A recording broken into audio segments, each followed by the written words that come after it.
ആരാണ് മമ്പുറം തങ്ങൾ എന്നറിയാത്ത അല്ലെങ്കിൽ മഹാനവറുകളുടെ ആ പേര് കേൾക്കാത്ത മലയാളികൾ ഉണ്ടാവില്ല. മഹാനവറുകൾ മണ്ണിന് മുകളിൽ ജീവിച്ചിരുന്ന കാലത്തും മണ്ണിന് താഴെ ബർസഖിയായ ജീവിതത്തിലും ആ സവിധം ആളൊഴിഞ്ഞ സമയമില്ല. എന്തുകൊണ്ടെന്നാൽ അത്രയും വലിയ മഹാനാണ് മമ്പുറം തങ്ങൾ. എന്നാൽ മമ്പുറം തങ്ങളുടെ ഉസ്താദിനെ കുറിച്ച് നിങ്ങൾ ആരെങ്കിലും കേട്ടിട്ടുണ്ടോ?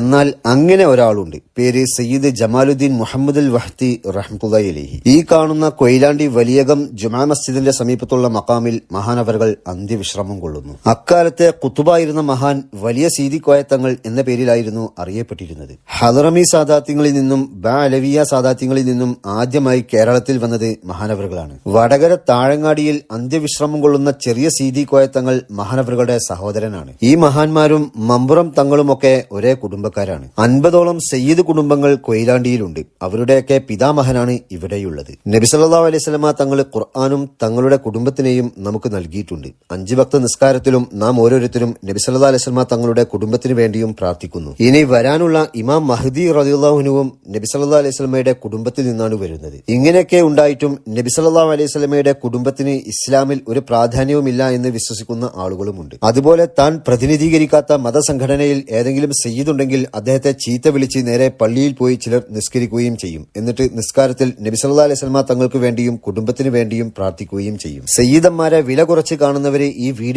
കാണുന്നുണ്ടെങ്കിൽ അവരെ ഒന്ന് ഉണർത്താൻ വേണ്ടിയാണ് ഈ കാര്യങ്ങളൊക്കെ ഇവിടെ പറഞ്ഞത്. നിരവധി കറാമത്തുകളുടെ ഉടമയായിരുന്നു വലിയ സീതി കോയത്തങ്ങൾ. ഹിജ്റ വർഷം 1080 യമനിലെ ഹദർമൌത്തിലെ തരീമിലാണ് മഹാനവറുകൾ ജനിച്ചത്. സ്വദേശത്ത് നിന്നായിരുന്നു പ്രാഥമിക പഠനം. പിന്നീട് മക്കയിലും മദീനയിലുമായി കഴിഞ്ഞുകൂടി. വർഷങ്ങൾക്ക് ശേഷം ഗുജറാത്ത് വഴി കോഴിക്കോട് വരികയും പിന്നീട് ഹിജ്റ 1113 കൊയിലാണ്ടിയിൽ വന്ന് താമസമാക്കുകയും ചെയ്തു. ദീർഘകാലം മഹാനവറുകൾ ഇവിടെ ദർസ് നടത്തിയിട്ടുണ്ട്. കോഴിക്കോട്ടെ സയ്യിദ് ഷെയ്ഖ് ജിഫ്രി തങ്ങൾ, സയ്യിദ് ഹസൻ ജിഫ്രി തങ്ങൾ, സയ്യിദ് ഐദറൂസി തങ്ങൾ പൊന്നാനി, വരക്കൽ സയ്യിദ് മുഹമ്മദ് അലവി തങ്ങൾ, അറക്കൽ വലിയ രാജ കണ്ണൂർ, സൈൻ ബിൻ ഹാമിദ് ചെറിയ സീതി കോയ തങ്ങൾ തുടങ്ങിയവരെല്ലാം വലിയ സീതി കോയ തങ്ങളുടെ മുരീദന്മാരും ശിഷ്യന്മാരുമാണ്. വരക്കൽ തങ്ങളുടെ പിതാമഹൻ സയ്യിദ് മുഹമ്മദ് അലവി തങ്ങളും സയ്യിദ് അബ്ദുറഹ്മാൻ ഐദറൂസി തങ്ങളും മലബാറിൽ വരാനുള്ള പ്രധാന കാരണമായി പറയുന്നത് വലിയ സീതി കോയ തങ്ങളിൽ നിന്ന് ത്വരീഖത്ത് സ്വീകരിക്കാനാണ് എന്നാണ്. ഒരു ആൺകുട്ടിയും 2 പെൺകുട്ടികളുമായിരുന്നു മഹാനവറുകൾക്ക് ജനിച്ചിരുന്നത്.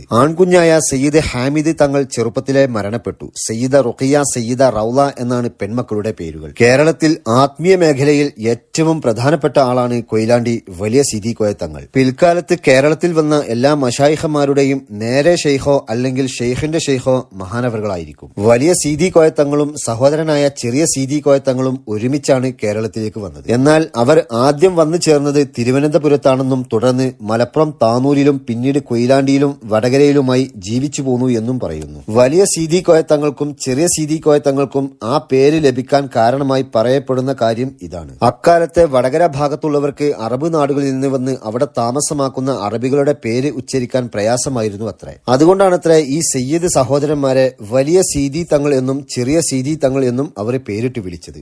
വലിയകത്ത് തറവാട്ട് വീട്ടുടമസ്ഥൻ തങ്ങൾ സഹോദരന്മാർക്ക് താമസിക്കാൻ സൗജന്യമായി വടകര താഴെ അങ്ങാടിയിൽ അദ്ദേഹത്തിന്റെ ഉടമസ്ഥതയിലുണ്ടായിരുന്ന ഇരുനില വീട് നൽകുകയും അവർ അവിടെ താമസിക്കുകയും ചെയ്തു എന്നും കാണുന്നുണ്ട്. ഒരുപക്ഷെ ഇങ്ങനെയായിരിക്കാം വലിയകത്ത് എന്ന കുടുംബ പേര് വന്നത്. ഈ സയ്യിദ് സഹോദരന്മാരുടെ കൂടെ വന്ന മറ്റൊരു മഹാനാണ് കുത്തുബ് സയ്യിദ് മുഷയ്യിഖ് കോയ തങ്ങൾ. മഹാനായ സീതി കോയ തങ്ങൾ മുഖേന കൊയിലാണ്ടി പ്രദേശത്ത് നിന്ന് നിരവധി പേര് ഇസ്ലാമിലേക്ക് വന്നിട്ടുണ്ട്. അതുകൊണ്ട് തന്നെ ഇവിടെ ഒരു ജുമാഅത്ത് പള്ളിയുടെ ആവശ്യവും വരും. ഈ പള്ളി ഒരുപക്ഷെ അങ്ങനെ നിർമ്മിച്ചതാകാനാണ് സാധ്യത. കൊയിലാണ്ടിയിലെ ഈ വലിയകത്ത് ജുമാഅത്ത് പള്ളിക്ക് ഏകദേശം 3 നൂറ്റാണ്ടോളം പഴക്കമുണ്ട്. അറബിക്കടലിന്റെ തൊട്ടടുത്താണ് ഈ പള്ളി നിലകൊള്ളുന്നത്. കൊയിലാണ്ടി പന്തലായനി ഭാഗത്താണ് ഈ പള്ളിയുള്ളത്. തൊട്ടടുത്ത് കടലായതുകൊണ്ട് തന്നെ പള്ളിയുടെ അടിത്തറ അല്പം ഉയർത്തിയാണ് നിർമ്മിച്ചിട്ടുള്ളത്. കാര്യമായിട്ടും മരം തന്നെയാണ് പള്ളി നിർമ്മാണത്തിന് ഉപയോഗിച്ചിട്ടുള്ളത്. കൊയിലാണ്ടി വലിയകത്ത് ജുമാ മസ്ജിദ് എന്ന് ഗൂഗിൾ മാപ്പിൽ തിരഞ്ഞാൽ ലൊക്കേഷൻ ലഭിക്കുന്നതാണ്. ഹിജ്റ 1160 80ാമത്തെ വയസ്സിലാണ് വലിയ സീതി കോയ തങ്ങൾ വഫാത്താകുന്നത്. ഇവിടെ ഇപ്പോഴും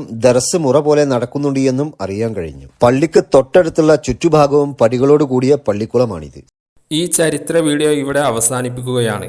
അല്ലാഹു സുബ്ഹാനഹു തആല കൊയിലാണ്ടി വലിയ മക്കാമിലുള്ള വലിയ സീതി കോയ തങ്ങളുടെയും മറ്റെല്ലാ അവിടുത്തെ സയ്യിദന്മാരുടെയും മഹാന്മാരുടെയും ഹക്ക് ജാഹ് ബർക്കത്ത് കൊണ്ട് നമ്മളുടെ എല്ലാ ശാരീരികവും മാനസികവുമായ പ്രയാസങ്ങളും അകറ്റി തരട്ടെ.